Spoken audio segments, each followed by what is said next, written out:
This Amateur Radio Roundtable is brought to you in part by ICOM America.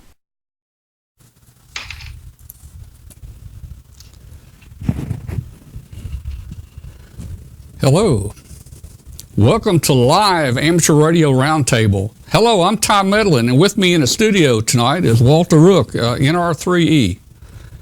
Tonight we have 17 cameras following the action in 4 states: Wyoming, Colorado, Missouri, and Tennessee. These brave men and women, they serve diligently to bring you the best in ham radio. Right now I'm looking at the monitors up there, and I'm seeing some action out in Sundance, Wyoming. Let's go out there to see what Katie Allen is doing. Hey, Katie, how you doing, man? Oh, oops. Hi, Tom. Hi, everybody out there in YouTube world watching tonight and hanging out in the chat room. We're doing great out here in Sundance, other than it being a little bit chilly, but it's winter, so that's normal. Now, Katie, you noticed the show had a different opening tonight. And I did. You guys, our remote guest, have never seen the show before. I want to see if any of our viewers know what show I was trying to imitate. Yeah. That was the opening of a A&E show that comes on every Friday and Saturday night. Walter, if you'll watch the chat. Oh, there you go, live PD right there. It. Live PD. They know what it was. So, all right. So we pulled off our live PD parody tonight. All right. That's a good show. Let's get back out to Katie out there. Katie, how you doing? Again, you looking good. Now, hey, I know you had some surgery on your eyes the other day. You were saying that you're doing really good with it, right?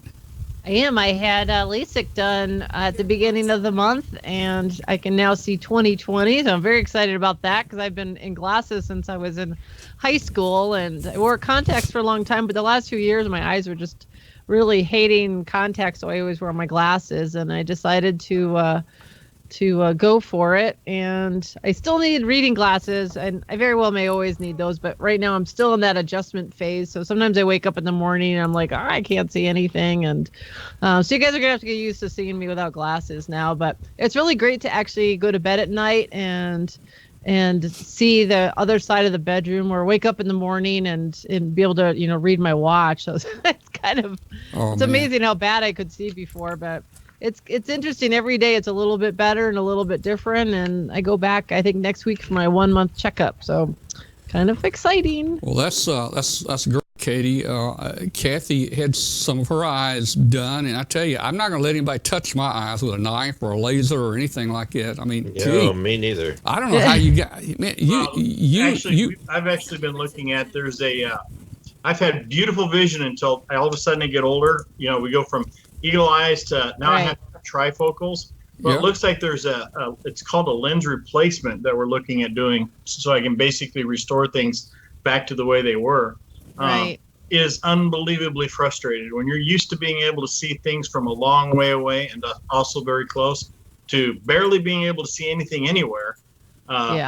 It gets really frustrating. Well, that's where it gotten with me. It just got worse and worse and worse. And like the last time I went, I had to have my lenses changed once again. So like my right eye was 25/75 and my left eye was like 23/25 or something like that. So they weren't even like blind evenly. It was really obnoxious. And so I'm kind of excited because later this year we're going to take a cruise for our 10th wedding anniversary, and like now I can actually go out in the pool and be able to see what I'm doing. Well, I tell you women are really brave to have something like that done. I think I'm like Dave, man. Nobody's gonna touch my eyes. What are we looking at there? Wait a minute. What is that? That's field day this year. Look at there. Field day, huh? Oh boy.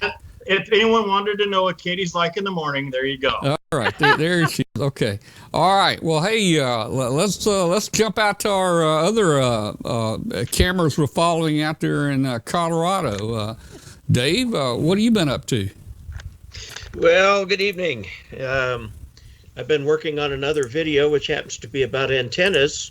This one is about the Buddy Stick, and the other is the Alpha Loop. So I did a bunch of tests on them, and the video should come out tomorrow. Well, that's cool. Everybody, ask Dave. Go to Dave's channel. Let's see. Let me put your name up here, Dave. If I can find it. I know it's here somewhere. There we go. Ask Dave, your YouTube channel, youtube.com/Dave Kassler. I think will get you there. I think several different. Actually, they changed Did they change it again? YouTube and its infinite wisdom changed it. Oh, boy. So it has to be David Kassler. Okay. All right. David Kassler. Okay. Very good. Yeah, they changed it. All right. So, well, I'm trying to work a bunch of camera shots tonight. Okay. So, hey, just real quick, warn me about, you guys got any bad weather coming this way, or is winter about over for us? No, it's going to continue to go south on us a little bit for a while. We still have February, and February is always a booger, especially in Missouri. This is kind of a feint right now, especially this little warming trend that we're going through. So needless to say, we can expect a little bit more of this cold weather. I don't know if it's going to cover the entire country like it did just recently, but right now, I know at least in our area, it's going to start getting cold in February, and then we'll probably start coming out in March. Things will start thawing out. Hopefully, we're going to get some more moisture because we've been in a drought.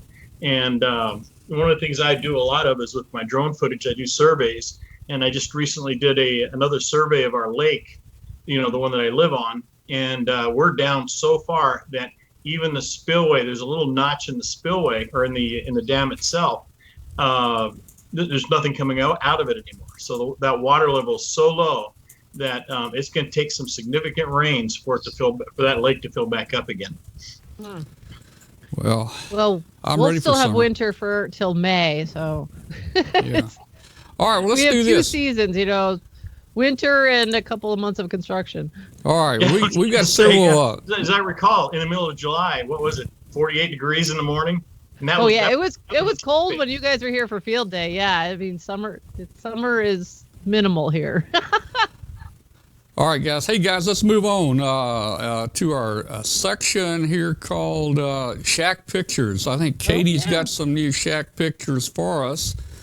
Right. Let me see. Let me see if I can figure out where the Shack pictures. There they are. Okay. Katie, are you ready to go with your Shack pictures? I'm ready, boss. Let's hit it. All right. I think I got them in the right order for you. I hope so. Yeah, this is an amazing station. Look at that. This is Perry Lusk, Kilo Golf 7 Yankee Charlie out of Glendale, Arizona. He has got over 150 PL 259s and a mile of coax in that beautiful shack. All of the radios are hooked up and operational. He's got also in that mix, he's got a Yaesu FTDX 9000D, and he's using the Step IR DB36 antenna. Obviously, that's just a little hint of what's in that shack. But Kathy's looking at that now, and she wants me to make my shack look like that, but there's no way. Yeah. No way. No, that'll never happen to mine either. Things always change, so I can never make it. Yeah. I can't. If I were doing the same thing every day, it would look just like that. But my world changes every month. Yeah. All right, next on the list here is Tommy LaBouffe, who is Kilo Mike 4 Victor Tango Echo out of Dallas, Georgia. And he is running the Yaesu FTDX 1200. Nice radio, nice compact setup there he's got going on. Thanks for sending that in, Tommy. Then we're going to go up to Huntington, West Virginia with Dale Pratt, November 8th, Sugar Alpha Charlie. He's got the FT 1000 MP. He's running the Ameritron AL 811 amp, and he's also got the MFJ 98090 tuner. He's also he's got a 10-Tech Omni D, as well as a Yaesu FT90 and an FT 2600. So he's got quite a variety of stuff going on in there. I don't know where we drug this up from. Oh my gosh. And we know that is one tiny, tiny spot of Joe Eisenberg's shack, K080B. Wait a minute, something happened. When he's on the show, we see him at all of his workstation behind us. But there's Joe's 7600. What's going on with the photos there? Let me just say this. Somehow that photo got corrupted with another one. So we're going to see it alternate back and forth. I'm not doing that. So look, all right. Katie, when Joe's comes on, talk fast. All right, there's Joe. Quick, 70, when Perry's comes on, just don't it. talk. There you go. Wait, all right, go. All right. Some new technology. Okay, Joe Eisenberg. He's got the ICOM 7600 and the TS2000 and a Big Ollie Classic key under the cover, Heil 781 and HC5 microphones. You're good. Okay. You're really good. Very good. Okay, I think the rest of the pictures are going to work. Somehow that one's corrupted. All right, David Thorpe out of Bainbridge, Ohio. Let's see. He just got his general back in October. Congratulations. I'm missing his call sign, though, however. But W8. W8. Oh, WMM. Thank you. And he has already gotten 325 QSOs in. He's worked all 50 states, and he's got 30 countries under his belt already. And he even worked Tom on 40 meters last week. So wow. Way to go, David. That's how you do it. Get on the air and start making some contact. I mean, you know what? Had his license 3 or 4 months and already worked all states. That's fantastic. And then our last one of the night, we had a short list tonight. Robert Gillespie, and let's see, he didn't send us a call or any description, but there's a photo of his shack. And so, just a reminder, guys, if you do want to share your shack photos, please send us some info, such as your call sign and what you got in the shack. But we certainly enjoy the photos, and it's good to see what's happening in everybody's shack. And of course, I'm sitting in mine, and just a quick funny story. I, of course, on December 31st, which was my birthday, I had my own personal QSO party and got on the air and made a couple hundred contacts. So I knew the QSL cards would start rolling in, and so I've been scouring the shack, trying to find my darn QSL cards. And of course, most of the QSL line I do is on Logbook of the World, but every now and then I like to, have my QSL cards. I cannot find them anywhere. I have been looking high and low. I've checked all over our basement, which is under construction. Well, wouldn't you know, I finally found them way up on a shelf up there, and they're in a box, and I only saw this side bit. So can you understand why I didn't realize those were my QSL cards? But oh wow! Thankfully, I have plenty in there. So, so I'm going to do some QSLing tonight while I'm listening to Emmett talk. I think I worked you. I worked you on your birthday. I worked you on your birthday, so I need to get a card. Yeah. If you want a card, you gotta send me one. I gotta send you one. Okay. All right. So hey, thanks a lot for the shack pictures. And have you finished your story about your QSLs? I'm not paying much attention here. Oh, you're done with that? Okay. Hey, let's do this. Hambot. Katie is donating a prize tonight. Let's run some Hambot, get Hambot cranked up, and let's give a prize out. Let me tell everybody real quick in the chat room. Here's how Hambot works. Here's the way it works. Hambot's going to pick a random name out of the chat room, and he's going to start a countdown. And you're going to have about 60 seconds to answer the call if you're there. And if you don't answer, Hambot's going to pick somebody else. Now, if we discuss this on video, that's not official because the video lags about 30 seconds. So Hambot is the official on the chat room. That's the official time. So let me get Hambot cranked up here, and we're going to do Hambot in about 30 seconds here.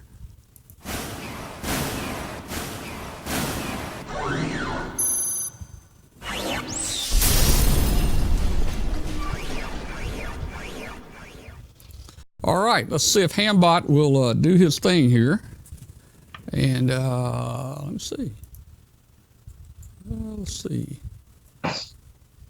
All right, we're waiting on. Is Hambot started yet? Okay, go ahead, Hambot. Go ahead. There. Go ahead, Hambot, and start. Katie, you want to tell them about the prize? Oh, it just came up from Hambot. Oh, and Don's already replied. We've already got a winner that quick. Yeah, we got a winner already. That was too quick. That was great. Kilo Charlie 9, Zulu, Mike Yankee, Don. Yay. We didn't even get to announce what the prize was. Hambot did, of course. It's the ARL Small Antennas for Small Spaces books, Project and Advice for Limited Space Stations by Steve Ford, WB8 IMY. So great, Don. I'll get that out in the mail for you tomorrow. And that's cool because we're going to be talking about antennas tonight. Don. Are we? Woo-hoo.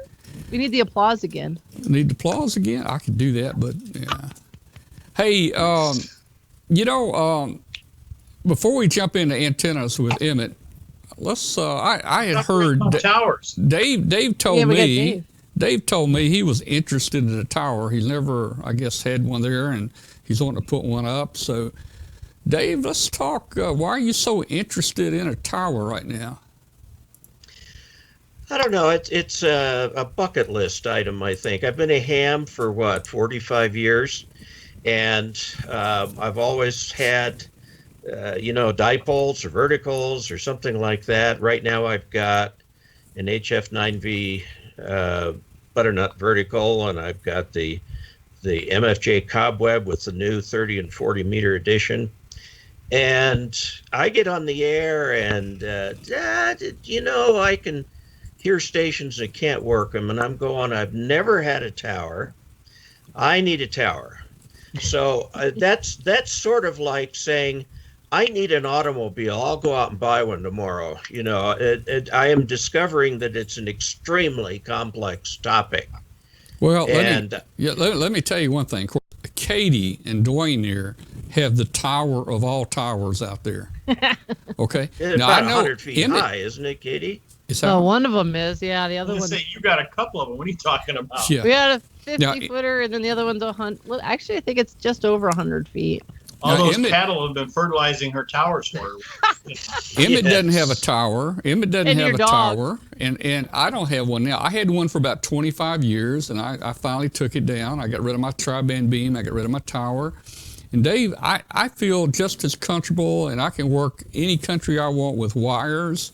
Maybe Emmett's going to talk about that tonight. I mean, a tower's nice, but there is some upkeep to it. But when I had mine, let me tell you. But I'm a lot further west than you are. I can't hit Europe very easily. Yeah. Well, when I had my tower up in the winters, laying in bed, I was hearing that wind blowing, and I was hearing the cables going clank, clank, clank, clank, beating on it out there and stuff twisting, and I didn't know if it's going to be up the next day or not. But anyway.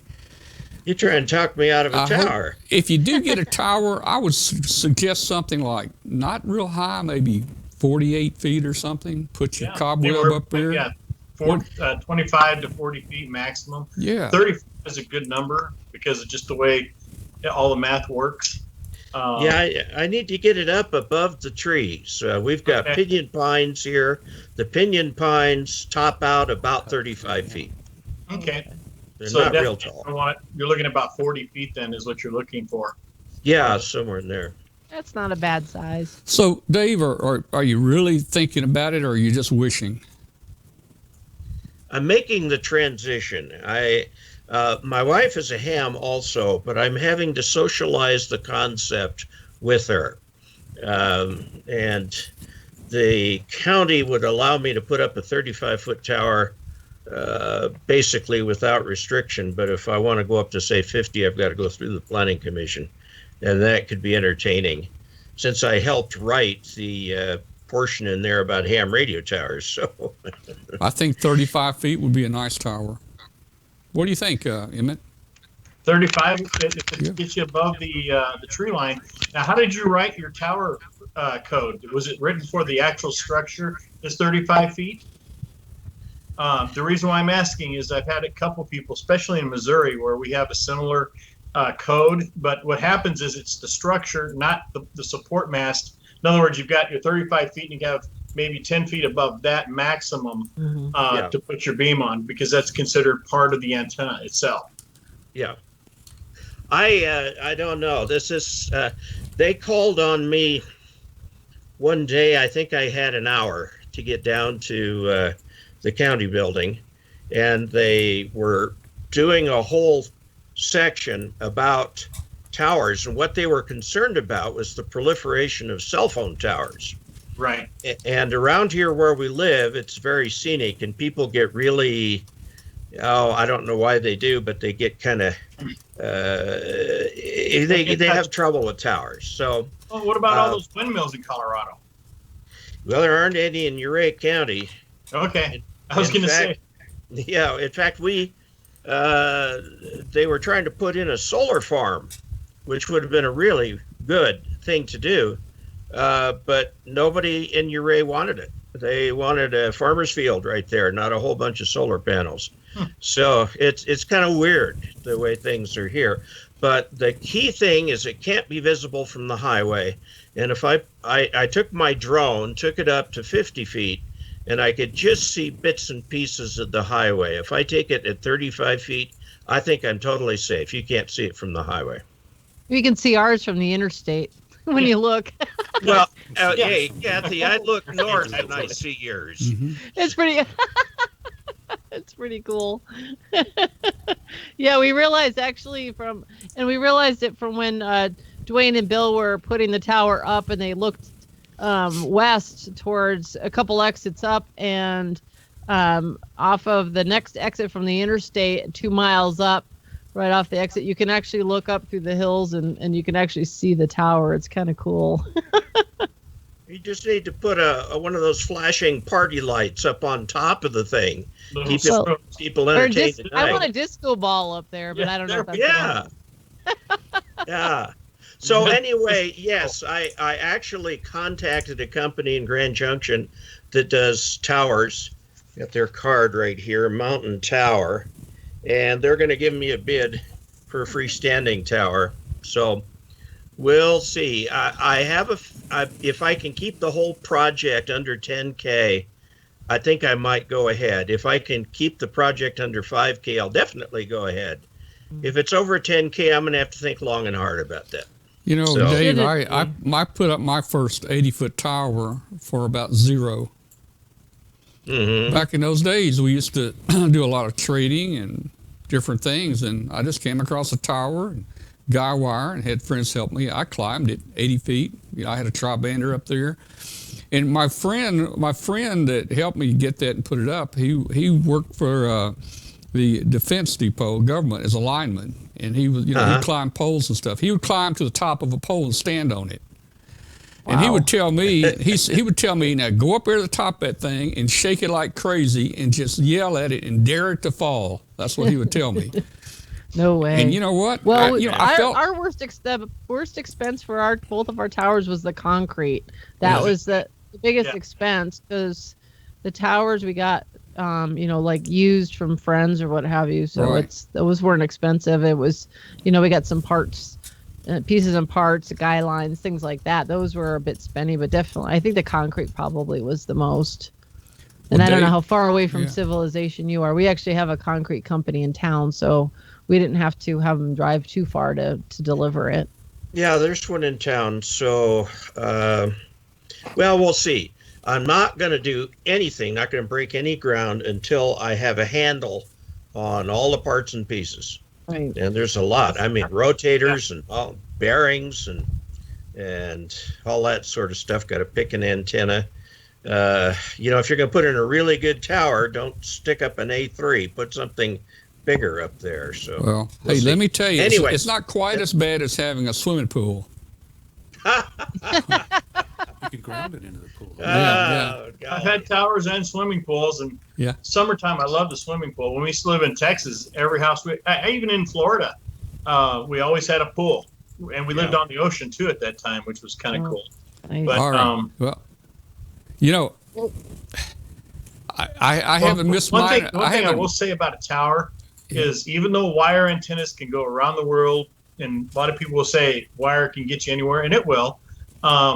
I think the beams open a new dimension to how you operate, and Katie can attest to that, and so can Dwayne. Basically being able to point and shoot and hear in the area that you're trying to talk to makes a big difference versus having an array of wire antennas out there and praying to God you got the right one. Yeah. We use both. I mean, we've done really well with our radio waves, and we've got the 160 meter at the top of that 100-foot tower. And then you can't exactly have 160 meter big. Well, actually, you can. You can, but holy cow, yeah. No, actually, you can. We make one, but the thing is it.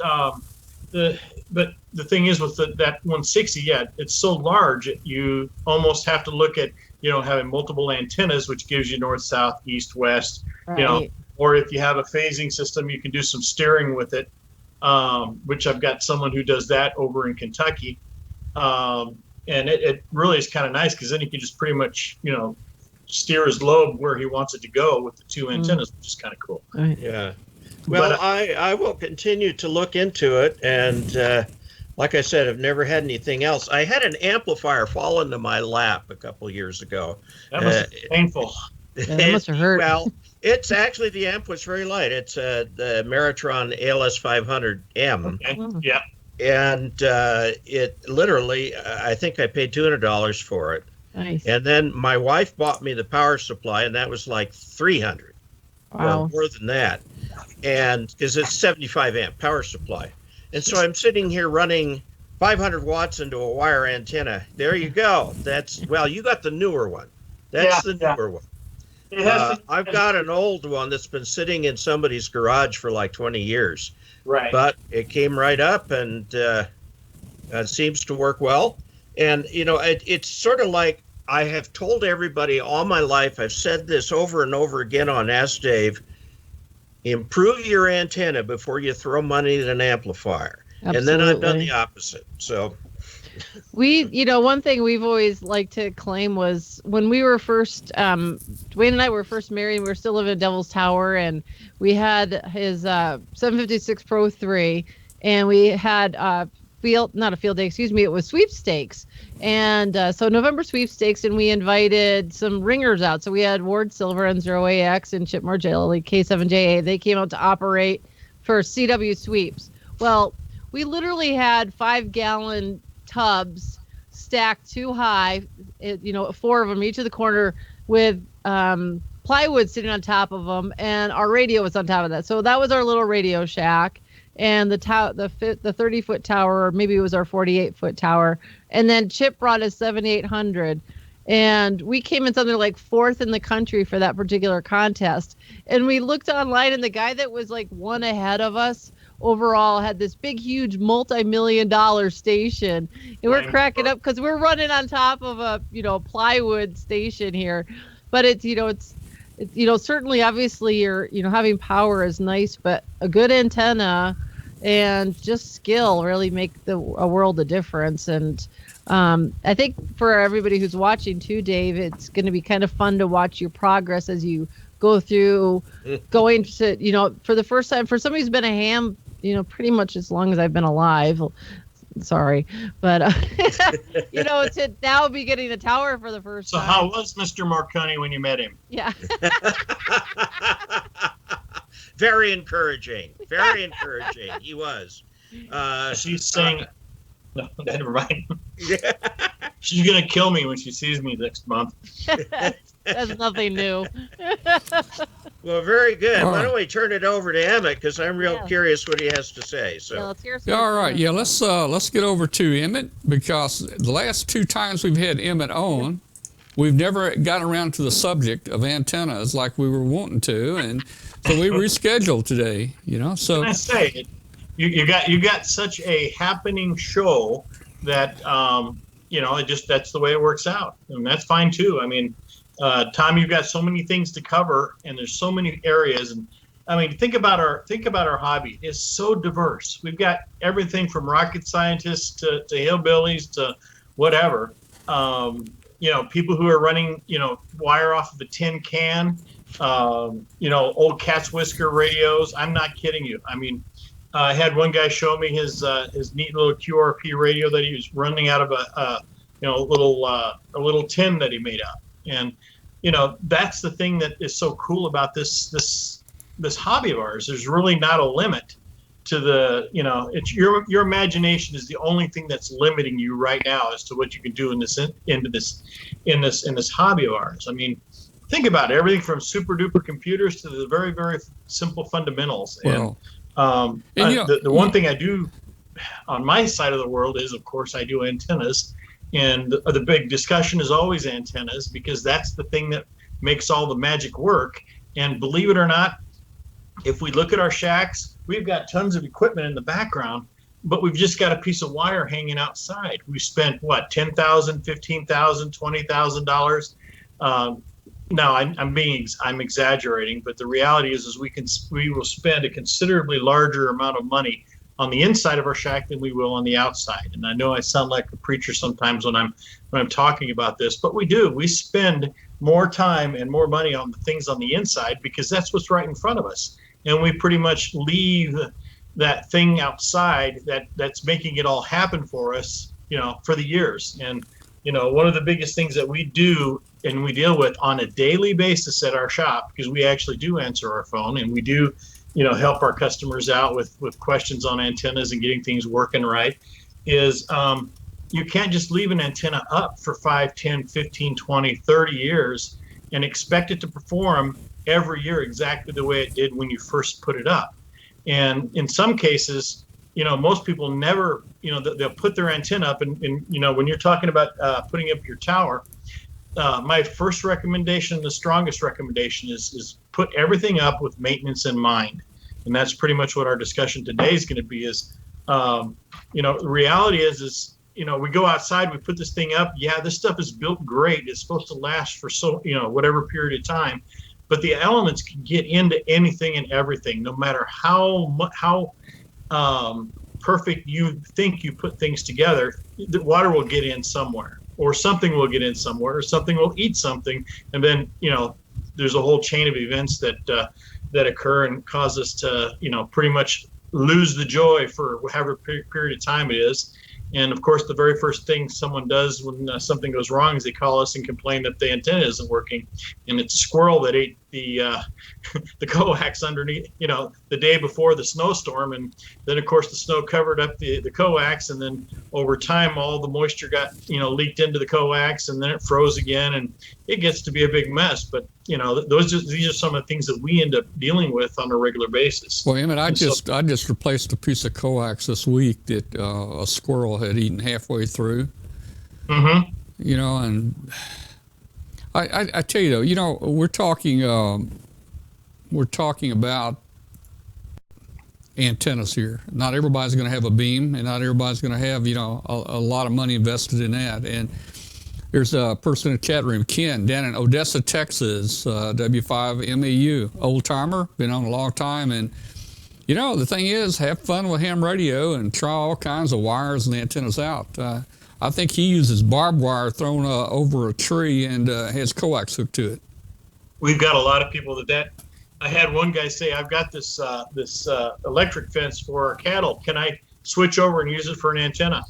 That was an interesting discussion.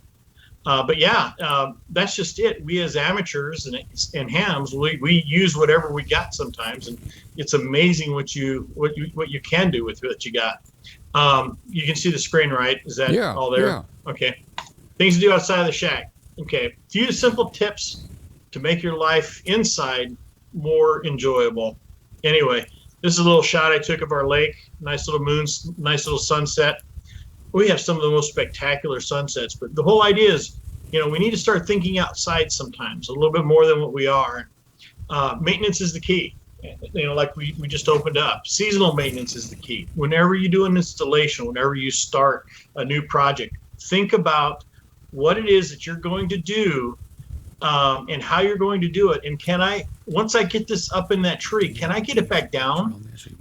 We've got a lot of people that we've dealt with over time that a bad storm came through, the antenna came down, and he's got just a baling up there and the wires got pulled off, or he had it tied between two trees, and unfortunately the 14 gauge, 12 gauge, whatever gauge wire we built the antenna with can't hold the two trees together when you got 50-mile-an-hour winds.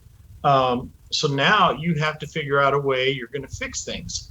And on the wire side, our suggestion has always been, think about how you're going to be able to bring your antenna down to just inspect your connections and so on and so on and so forth. I got some pictures that I'll be showing you here in a few minutes of an inspection I did just recently.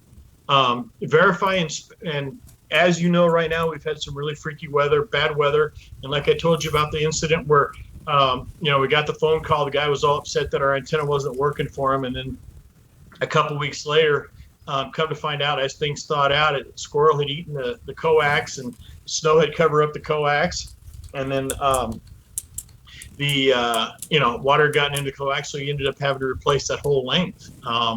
But it's little things like that. So verify and inspect before, when you know the weather is going to come, just go outside and take a look at stuff. And people with towers specifically, if you have binoculars, I suggest that's another thing you need on your list.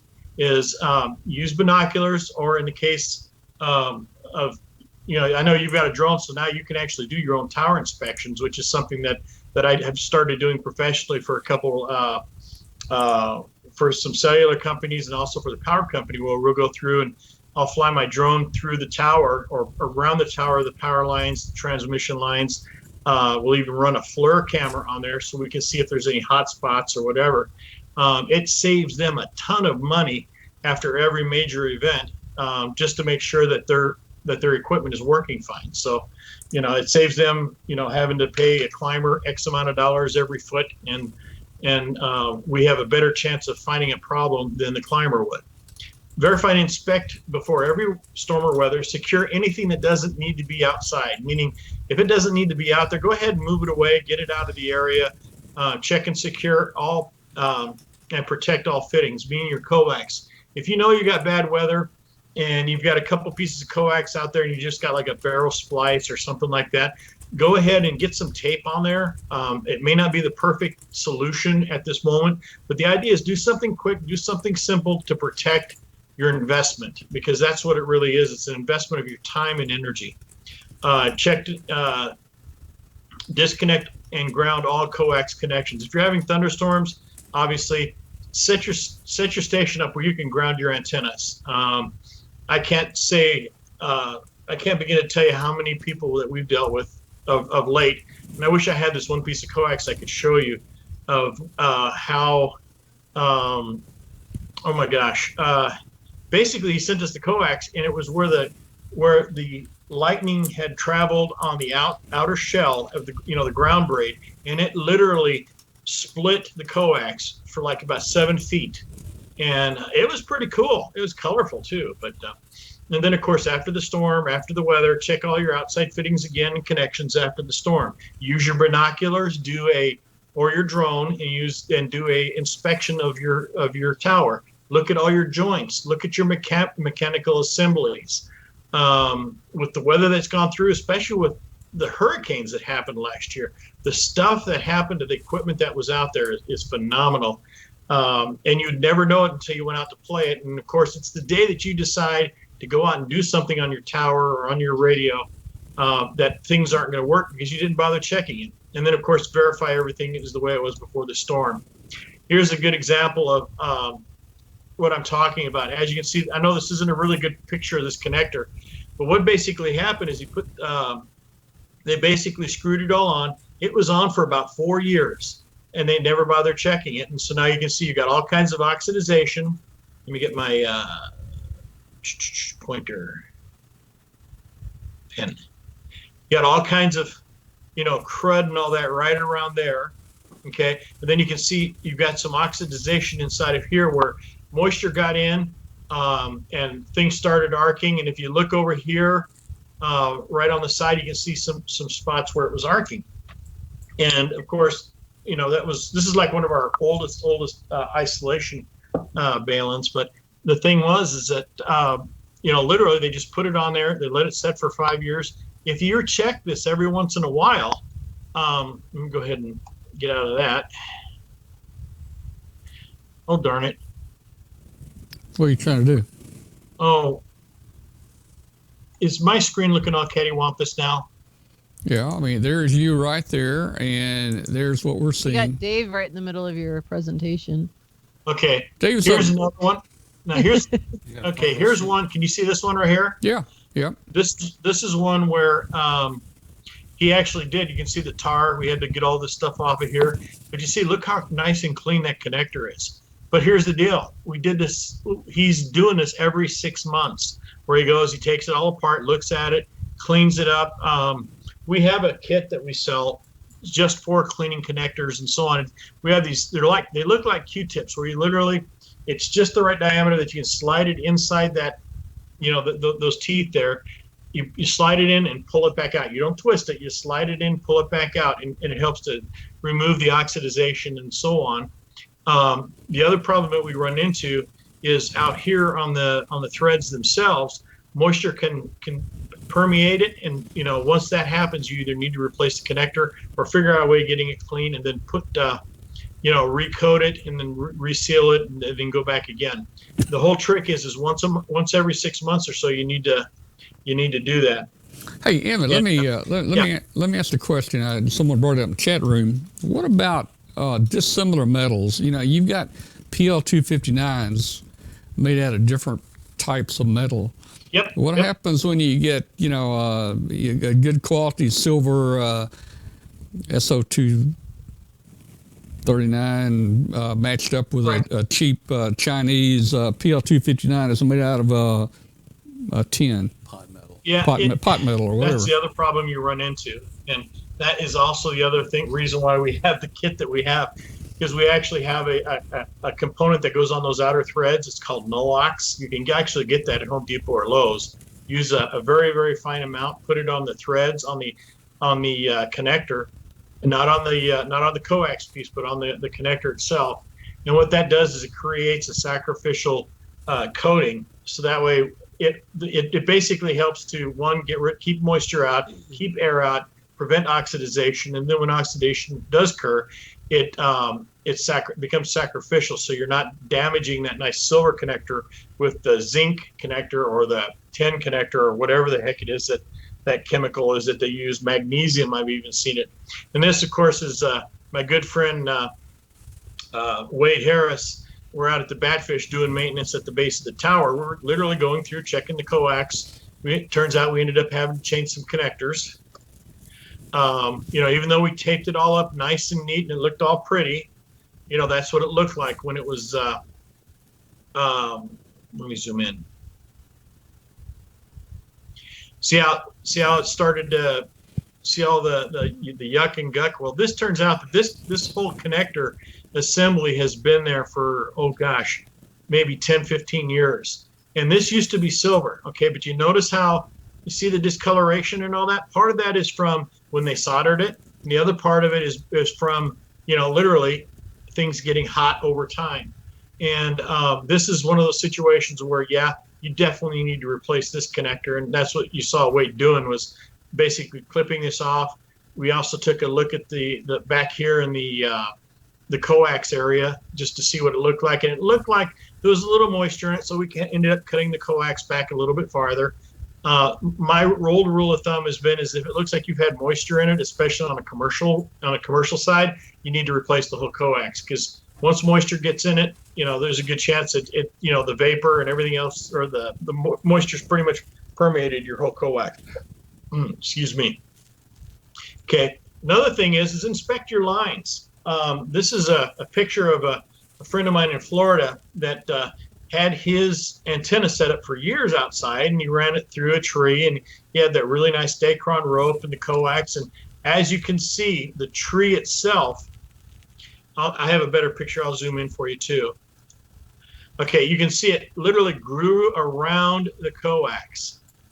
Okay, and then of course it grew around the ropes, and it made it very difficult when it came time to do, basically bring the antenna down, change things out. It made it go from being, okay, let's just bring the antenna down, change out the antenna, to we have to bring it all down. We have to redo everything because everything grew into the trees. Here's another shot of another one of the other trees in the group. See that? He did a good job putting that tape around there to hold the rope in place. Problem is, it was left there forever. Holy cow. It literally grew into the ropes. How long had that been like that, Emmett? About 5 years. Wow. Jeepers. But look at this. You see all that moss and mold and mildew? Yeah. It's a good rope. It's still good. But, the thing is, it's no longer good because the tree grew around it. Now, another recommendation we have is when you do your installations, even though, you've got all these fantastic materials that the balons and the connections are made out of, in my world, and when you call in and talk to our guys, they'll recommend every time that you cover it up, cover up all your metal. If especially some of these beams, I know Katie, you guys got all that aluminum up there. The one thing that we've found over time is that by just putting a clear coat even on aluminum, that's supposed, or putting, in this case, you see we're using the camouflage paint. That's a non-zinc paint. We spray paint everything. We spray paint the balun, the nuts, the bolts, everything. And what that does is it just creates a protective coating over the metals, which helps, reduce the amount of exposure to the environment, reduces the amount of moisture, reduces oxidation, and makes things work a lot longer or last a lot longer. It also makes it easier when it comes time to do maintenance. If you need to take those nuts and bolts off, quite often a painted nut and bolt is a lot easier to get off than a rusted one. Now, the other thing that we do is we also treat our hardware prior to shipping our products with that Penetrox on the nuts and bolts and screws. So that way it helps, do the same thing, but we still recommend you cover it and paint it. But when you do your maintenance every 6 months or every season, I would say at least once a year, and especially with wire antennas, bring the antenna down, take a look at your coax, take a look at the hardware, the nuts, the bolts, the screws. If they look corroded, replace them. If they look okay, go ahead, retreat them, and then recoat them. And it won't hurt you. It's just a little bit of maintenance, and it's going to save you. Let's say you've got a huge contest coming up. You have a huge contest coming up, and you're going to want this antenna to work. And as you can see, here's one of our hex beams at a friend of mine's house in Dallas. We just finished putting it all together, and we painted it to match the environment, but we also painted it to protect it. And he's going on 5 years now with that thing. It's working gangbusters. And every time I come down to Dallas for the HamCon, we'll basically bring the antenna down, and we'll take a look at it, inspect it, and do exactly what I told you. Now, that's hard work, okay? But the thing is you're just going to spend just a couple of hours, for a short period of time during a season, versus you spend all your time in the shack changing things, fixing things, adding new software, trying to get this to work, trying this new mode and all that. And you very rarely spend time on your antenna. And the more resonant you can make that antenna, the more you can do outside to make that antenna perform better, as in more better resonance, less obstructions, fewer problems, that kind of thing, better ground. The better your system is going to perform, and it's going to take, in reality, less time to do all this. Even though at times it seems harder, than it's going to take for you to spend your entire year changing out all your software, changing out all these other things on the inside. And of course, here's our buddy Kevin he's putting together one of our Scout antennas. And I was just pointing out that we check everything. Everything has we measure, we check again, we measure again, and then we cut. But the thing is inspect your stuff, inspect your beam. You can't always bring these monster beams down, but there are certain aspects of the beam that you can do, to perform maintenance on them. And especially on the hex beams, they are designed in such a way, at least our hex beams are, that you can bring this thing down, you can check things out, and you should be able to put it back up again without killing yourself. I would recommend when you do your tower, if you have a way of tilting it, as in bring, a tilt type tower where you have a base plate, you have a winch, and you can literally lay the tower down partially onto its side to where you can set your beam or whatever, you can do your maintenance. That way you're not having to hire a climber or get a bucket truck, because those get to be quite expensive. We were one of our 40-meter Barrett is over at Disney right now. It's on a 85-foot tower, and we've also got the 80-meter linear loaded add-on on that. And they had to use a 100-foot bucket truck. And needless to say, that's not a cheap way of doing it, but man alive. 85 feet in the air with a Barrett, oh my goodness. They're doing stuff that I could only dream of. Think about this. They've had to tell people, they don't believe them when they're telling them that they're talking on an 80-meter beam. That blows a lot of people away. But anyway, I haven't been able to keep track of the questions on the whatchamacallit. On the chat room. Do people have any questions so far? Yeah. Hey, Emmett. Somebody said my mic was low. It looks like it's good. It looks like it's doing okay here. I'm not sure. Maybe I nice and clear. misread what you are not distorted. Maybe I misread what they said. I've been watching the chat room. Haven't had a lot of questions that I've seen. Have you seen any, Walter? As a matter of fact, I see KV4OP, Ricardo. He was the one who's instrumental in getting the Barrett up on top of that tower. I tell you what, that guy works like whatever. And it's been pretty cool. They've got the Barrett up on top of the tower. Then on top of the Barrett, we even set it up to where they've got an extended mast on top of that, so they're able to put their 2-meter repeater antenna, or the 2-meter 440 repeater antenna on top of that, which is pretty cool. Yep. Yeah, he said his, but that was the Disney price for that lift, $600 for the day. This, by the way, is a picture from one of my drones that I took. This was in Paris, Texas. You can see the tower, which is actually it's an oil derrick, but it's got a cowboy hat on. And this is a memorial. I like to throw in these shots every once in a while because it's really kind of cool seeing this. No one would ever see this except for by the drone, which is kind of cool. It's a beautiful view. This is my ham shack shot right there. That's inside of MCOM-1. For those of you who aren't familiar with it, this is an emergency interoperability vehicle that we use to communicate in emergencies and allow the local police and fire to talk to air assets, federal people, and so on. And of course, that's the siren. We've got a Moto Turbo, an ICOM 7100. We've got a Harris radio right there. And then I got a 5100 right there. It's not physically there at that moment in that picture, but that's where the 5100 goes. Here's Rochelle getting ready for a show. We're going to be setting up in Orlando this year again, and we'll be setting it also up in Dayton and so on. And there's a lot of work to put this unit together. We've got we've got all the radios that we've got set up. They're all working. They're all functional. They're all operational.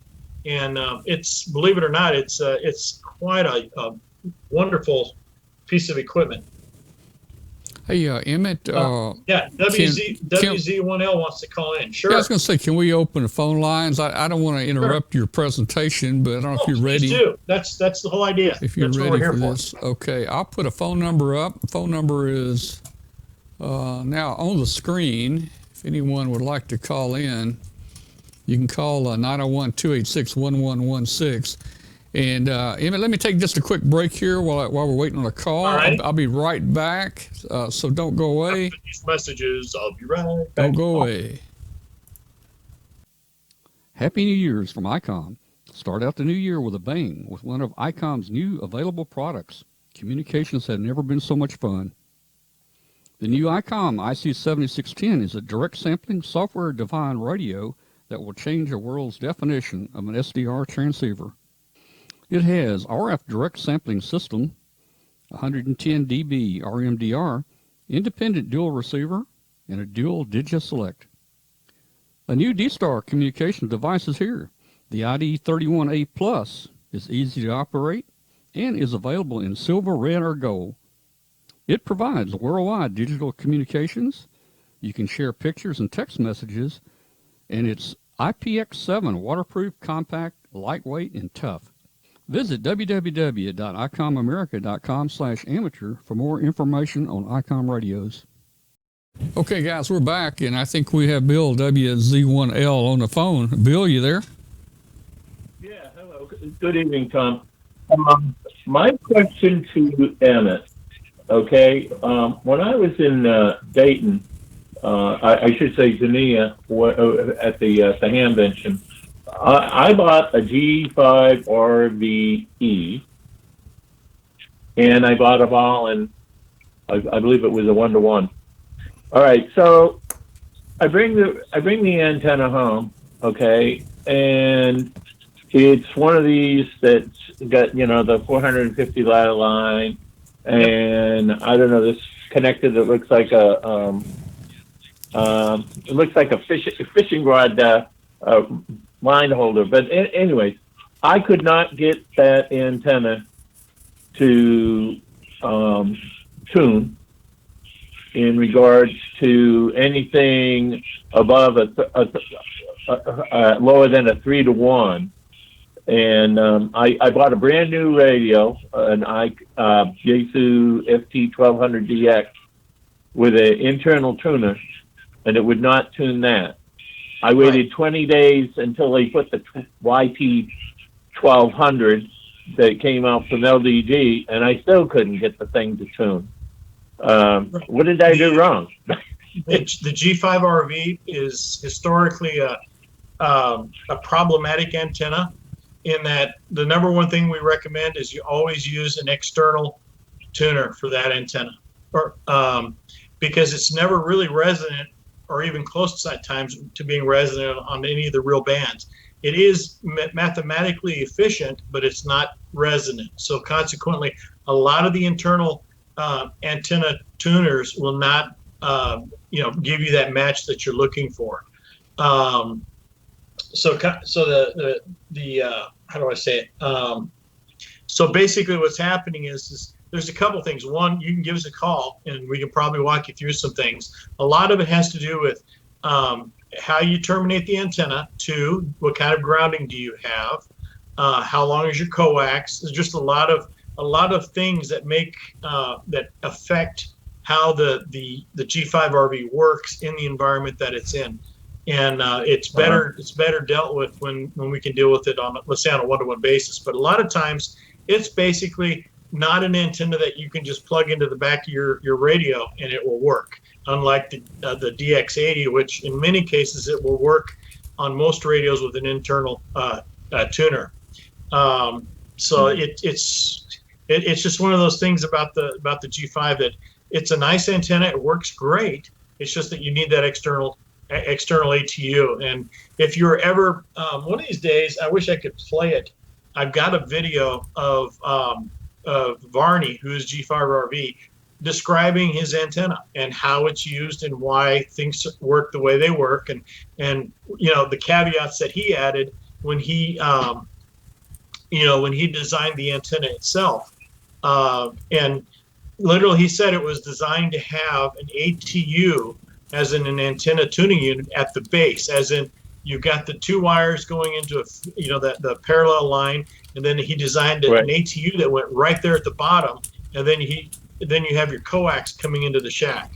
And unlike the way we do it, most amateurs do it, where we're just running the twin lead into I would say a common mode choke, which is important, and that's what you did. Bringing the coax back, I'd say choke it again, and then bring it into your tuner, which is already in the shack, and then making the match there versus there at the base of the tower. But that's the big thing right there. It does require an external tuner. All right. So should I go out and get an SGC 237 and stick it at the base of the tree that I intend to put this on? And that would be the optimum coax to the to the remote tuner, right? Yeah, that would be the optimum. That would be exactly the way Varney designed his antenna. The ATU is at the base. As a matter of fact, what he did is his antenna, his ATU was literally a set of switched relays, where he literally had tuned circuits for each band, which I thought was pretty cool. The relay switched to each one, and so you had a perfect match on coming into the shack. But you could do your auto coupler in your shack, because if you do a dedicated base tuner, you're going to, let's say if you want to go out and do something in the field, you only have that radio, you're not going to have necessarily access to your auto coupler. So I would almost say go with an internal, bring one into the shack. If you can afford it, go ahead and do that. But otherwise, I would say go with something that you can literally, grab your radio, grab your coupler, grab another antenna, and go out and play in the field, kind of a thing. Okay. Well, thank you for talking to me about this antenna. Give us a call. I explained it, Tom, when I was with him there in September. Tell him that you talked to me last tonight. He said that the next time that you were on his program, that I should call and talk to you in regards to this specific antenna and as to why it was not working the way it was perceived that it would work. So I thank you very much for your time there, sir. All right, Bill, thanks for calling. I'm gonna. And I saw one question. So what's a good replacement for a click G5RV? Click the answer. I would always say the DX80 because it's resonant on multiple frequencies. Who's on the phone? This is Mike, NX2U. NX2U, Mike's on there. Okay. I'm doing very I interrupted. well. I've got a whole bunch of questions for both Emmett and for Dave. I'm getting mixed. I'm getting very mixed reports on what to do. I'm trying to put up a non-resident 300-foot long wire. Do I need a balance? I'll be feeding it with coax. Okay. It depends on what you're about 300 feet. Guess it depends Some on the people impedance. are going to tell you should get a 4-to-1. Other people will tell you should get a 9-to-1. Typically, a long wire, and that's what we're talking about right now, and it's not terminated. Correct. Generally, we would go with a 1-to-9 because we're dealing with some high impedance ratios at the end of the. For instance, let's say if we're close to, let's say 160 meters. Okay, that impedance is going to be pretty high right there at that point at the very end of the wire. We're looking at an impedance of, could be up to 5,000 ohms. That's not SWR. That's just an impedance. And what that 9-to-1 transformer does is it steps it down so that way you can deal with it at another location. So Emmett, why wouldn't you? Of course, you're going to put a balun on there, and it will. You don't know if you're matching it or not. No, all the balun is doing for you. It's just going to bring it down. Transformer. Yeah, it's not It's not a balun. It's a transformer. Why wouldn't it be better just get you a big inductor and a capacitor and put you a little L network on there and run the coax into the shack? You could probably tune that thing just about perfect. Well, yeah, that's what we do with our in-fed half waves. But he's talking about a 300-foot random wire. Yeah, and, couldn't you tune that? Basically, just a super long wire. That's what you would do. If you can get something fairly resonant, for instance, that's the other reason why you wouldn't do an LC network. Is once you do that LC, it would be specific to that. To that wire. To that frequency. Yeah. So by using a 1-to-9, you're dropping the impedance down. And for instance, if you were to cut that wire to, let's say, 264 feet, it'd be close to being resonant at 160 meters. Yeah. It would also be, 2 wavelengths on 80. It would be 4 wavelengths on 40, and so on and so on. But you'll notice that the antenna becomes extremely directional the higher frequency you go. I would keep it simple, and I would put a little auto tuner out there on the end of it. That way I can go to any frequency. Okay, another question. What do I use for ground? Can I use my tin roof, which will be about, I'm going to say 60 feet long by 50 feet wide? Can I use that as the ground? That's not really ground. That's a reflector. I was going to say, Emmett, I was going to say that, we talked. That'll be part of the system, but I still recommend that you run a good ground if you can. We talked about that roof being, it would be a good ground plane to put under an antenna. But since this long wire antenna is 6 feet off the ground running 500 feet, I don't really think you'd want to use the tin roof. I mean, that would almost be like the other half of a dipole. The roof would be. Right.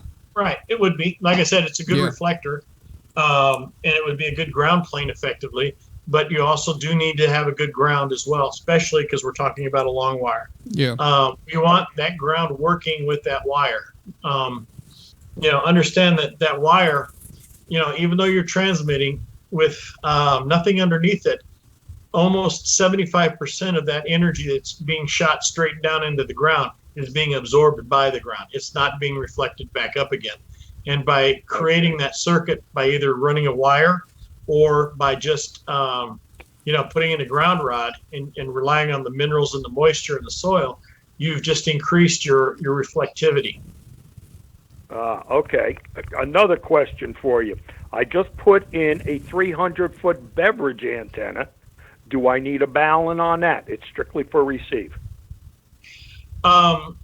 Typically, you're probably using like a tuner on the inside, aren't you? Yes, I am using a tuner on the inside.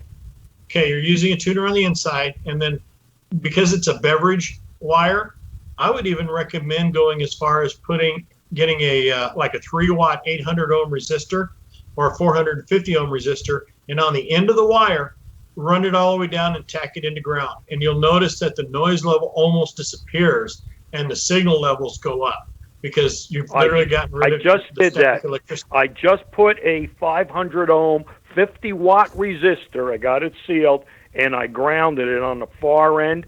And I'm hearing things on that none of my other antennas will hear. Yeah. It's 300 feet long. On 80 and 40, it's not that good. But from 10 megacycles on up, it's unbelievable. Now, Yeah. I'm looking at putting in another one 90 degrees to it, so it'll be pointing to the northeast at about 800 to 1,000 feet. Do I need a balun or anything on that, or will another resistor just do it for me? I would also recommend just going ahead and doing a terminator, and then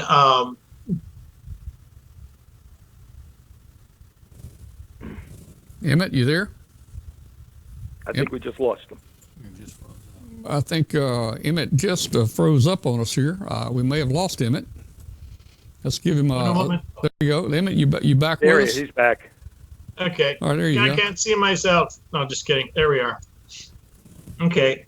Don't know what happened there. Let's see. Where was I? Yeah, you're using terminate like a it with tuner another anyway. 50 ohm, 500 ohm resistor, and just run my coax straight to the antenna into a ground rod. Right. That's all you need. Well, actually, Okay, it goes well- radio and wire. Yeah. Terminator, ground, and then you do on the other side. You go into your matchbox that you're using for peaking. I would suggest either you're going to need to use probably a manual tuner. Yeah, I've got them. I've got plenty of tuners that'll go to 3 kilowatt.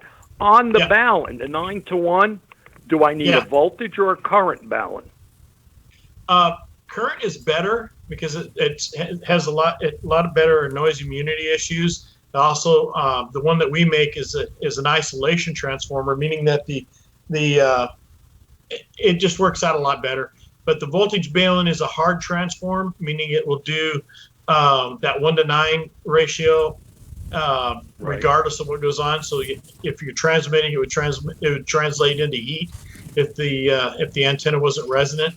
But in the case of a listening antenna, the 9-to-1 would be optional. It would be optimum, but I would suggest using like a 500 ohm resistor on the 450 ohm resistor on the terminator, and then put the ground side of the long wire balun, put that into ground, and then put the other wire with the terminator into ground as well. So you basically now have the terminated loop is what you really created. Right. Okay. Well, I appreciate that. Thank you very much, Emmett. Sure, now I got some new projects to play with. Those were bad questions. Thank you. All right, go ahead and hit. Great. Thanks a lot. Hey, Thank you, Tom. Yeah, you're welcome. So, hey, Emmett, let's talk about an antenna I'm going to be constructing pretty soon. I'm going to be working on a extended double ZEP, which is 5/8 wavelength on each side, like a dipole, and 40 meters is quite long. 40 meters is about 170 to 180 feet long. Yeah, when you're done, I was going to say those are monster antennas, but the gain is fantastic on them. You have something like 8 lobes, which is really nice. Yeah. Basically, it's a non-resonant antenna again, like you were talking about earlier. Right. It's going to be fed with 450 ohm line, and then I'm going to have a tuner at the base. I'm not going to cut. I'm thinking I'm not going to. I don't want to cut the feed line a quarter wave or anything because that actually makes that a single band antenna. That's exactly right. So I want a random linked feed line, and then I'll have 5/8 on both sides. That's about 83 feet each side of the on this dipole. Now, I was just looking at the way I want to run it. My yard's only like 140 feet. I'm going to have to hang it almost flat, and I'm going to have to drop each end maybe about 10 foot, 12 foot. Right. I don't know what that's going to do to it. Well, it'll make your signal a little bit more omnidirectional. Okay, yeah, that's not bad. But the interesting thing you're going to like about that is the gain. And that's the other reason why, for instance, like I keep talking about the DX80s or the off-center feds it's not a magical antenna, but what it is, it's like on 40 and 20, you've got multiple wavelengths of the band that you're working on, and that translates to a free amplifier. In other words, with 100 watts, your ERP is a lot higher than it would be with just a standard dipole. And what you're talking about doing is you're looking at about 2 wavelengths. When it comes to your gain, 5/8. Yeah, so it's one and a quarter wavelength total on 40. On 40, now on 20, on 20 and the other bands, it's multiple wavelengths. Yeah, but you see, that's just it. Yeah, one wavelength is a lot more. You can do a lot more with one wavelength than you can with a half wavelength. Yeah. However, because of the aspects of the how the signal works, you have to make sure that the antenna is designed to work like a loop where understand that, 1/2 the signal is getting canceled out. So that's why you have that directivity. But in the case of the ZEP, and because it's an odd configuration, in other words, it's not a full half wave. It's one and a quarter. 5/8, 5/8 each side. So basically it's 2 5/8 wavelength collinear antennas in phase, I think. Right. Yeah. Well, here's the way I've described it to some people. Imagine a J-pole for 40 meters. Right. And now you have 2 J-poles, one for the ground side, one for the hot side. Yep. And that's what you've got. Yeah. Well, we're going to try it. And what I'm going to do, I got me one of these MFJ legal limit auto tuners, the 1.5 kilowatt auto tuner. I'm going to set it out there at the base. And that way, I'm going to play with my AL80B here.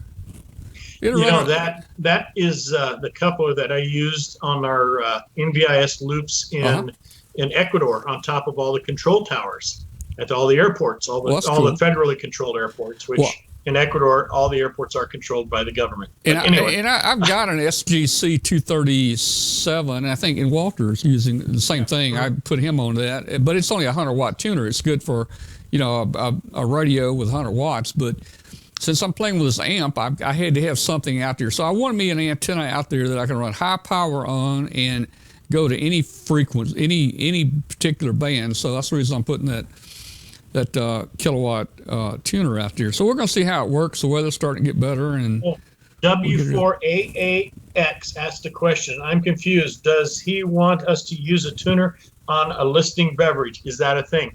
Actually, it's not really a tuner. Let me grab something for you real quick. Okay. We just happen to be down in my lab.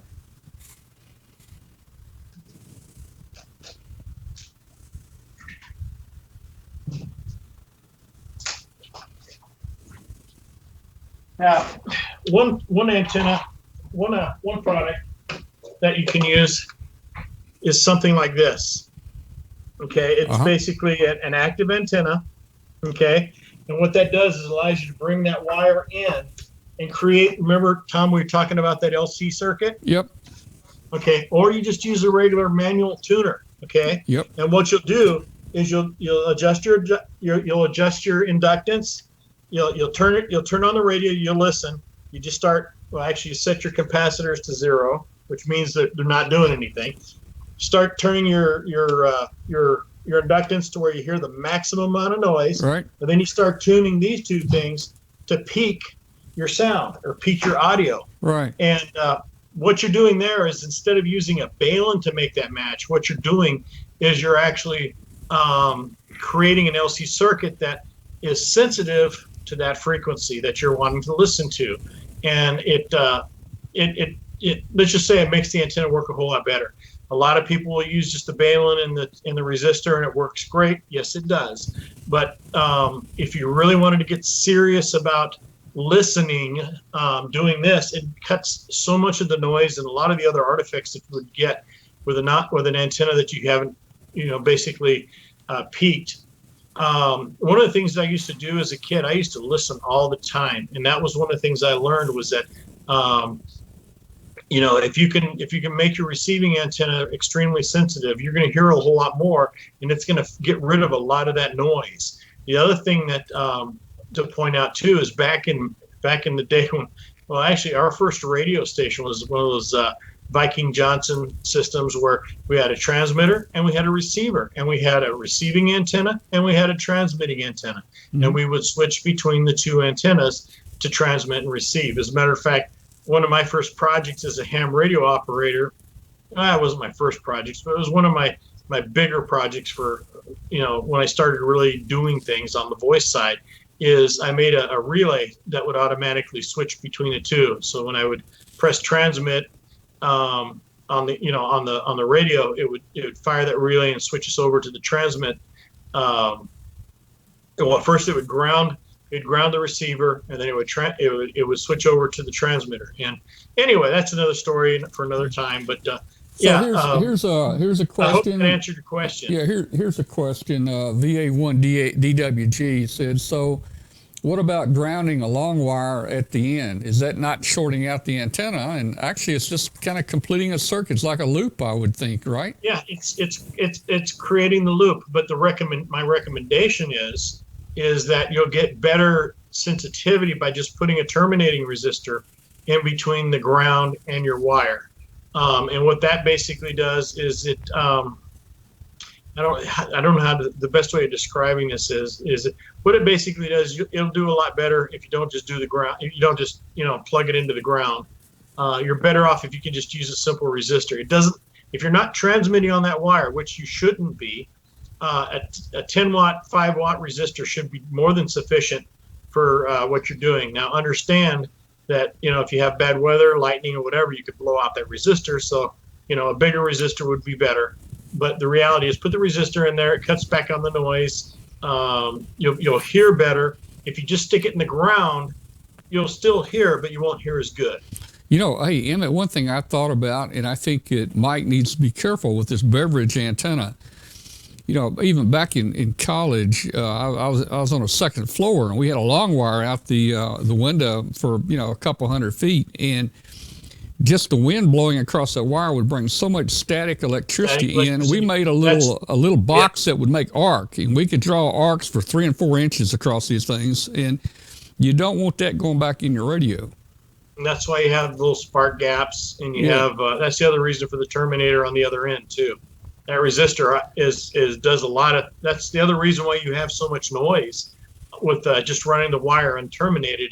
Is it's literally the wind blowing over the wire creating static electricity. Right. All right. Any other questions for Emmett? I think it's been a good discussion tonight. You haven't asked me about what this is. What is that? The loop? I mean, yeah. You haven't asked me what that is.